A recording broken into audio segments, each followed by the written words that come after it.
Hey guys, this is Erin Darling for CoinOpTV, and we're here at Pandemic Studios, and we're going to go check out the game, the Saboteur. It's really fast. I can do it. When I get to the front of the train, I can feel the conductor jam the throttle a lot faster than entire encounter in hand. But it's not just asking and letting the player again kind of play the way they want to play or play at their pace.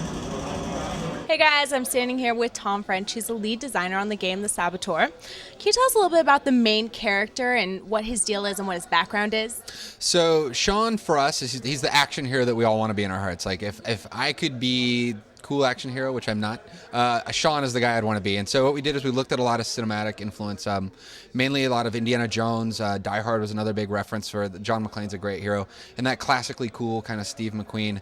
And so we really started with those as character references and basically created Sean. Something that's really interesting to me is that this game is actually geographically correct in terms of landmarks. That's really cool. What inspired you guys to be so exact with where the Eiffel Tower is and the Arc de Triomphe? What inspired you for that?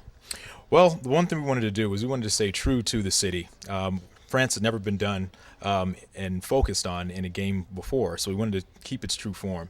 And we had the opportunity to actually go to Paris to see what the city was like, and we realized that some of our initial ideas about how we wanted to lay out the city were not quite accurate. So we said, you know what, let's just take it from scratch and say, how's the city really laid out? And it turned out that the way the city was laid out was actually geographically friendly to how we wanted to create the gameplay.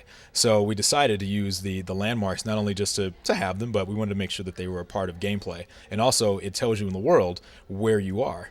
So if you're near the Opera House, or you're near the Seine, if you're near the Hotel de Ville, or near the Louvre, or near Saint Sulpice, or any of those different places. So it's a visual reference and also kind of an ode to the visual style and things that you recognize from Paris.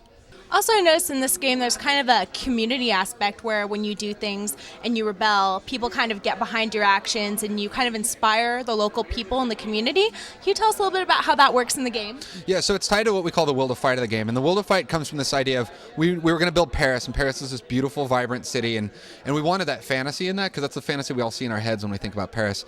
But the idea of just occupying that, putting a bunch of Nazis, didn't make it feel occupied. So what we did is suck the life out of the world, and for us that was the color. And so basically in the low will to fight, which is the heavily occupied areas of the game, it's black and white and it's very noir feeling.